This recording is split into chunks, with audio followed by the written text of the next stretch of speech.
Pilots અને crew મેમ્બર્સની અછતના કારણે દેશની સૌથી મોટી એરલાઇનની કટોકટીનો આજે ચોથો દિવસ છે। આજે પણ ઇન્ડિગોની રાત્રે 12 વાગ્યાથી સવારના 6 વાગ્યા સુધીમાં 25 ફ્લાઇટ કેન્સલ થઈ ચૂકી છે, જેમાં વડોદરા એરપોર્ટથી 6 ફ્લાઇટ રદ થઈ છે।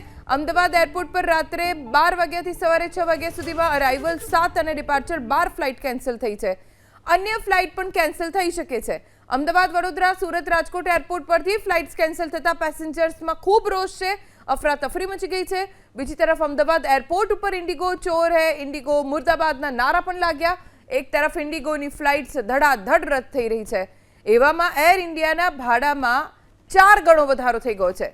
આ દરમિયાન મુસાફરોની ટિકિટ કેન્સલની સાથે ઇન્ડિગો એરલાઇન્સે બીજી એક મોટી ભૂલ કરી હતી।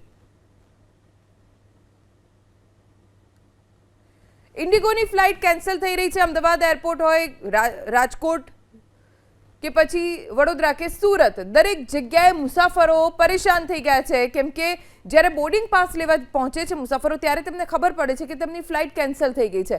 અમદાવાદ એરપોર્ટ પર 19 ફ્લાઇટ રદ થઈ, જેના કારણે મુસાફરોએ હોબાળો મચાવ્યો। એરપોર્ટ ઉપર અફરાતફરીની સ્થિતિ જોવા મળી, કેમ કે મુસાફરોને કોઈ જવાબ નથી મળી રહ્યો કે તેઓ કરે શું તેમને નેક્સ્ટ ફ્લાઇટ કોઈ મળશે કે નહીં, તેની પણ તેમને કોઈ જાણકારી નથી આપવામાં આવતી, જેના કારણે લોકોની ધીરજ ખૂટી ગઈ છે અને એરપોર્ટ ઉપર તેઓ હોબાળો મચાવી રહ્યા છે।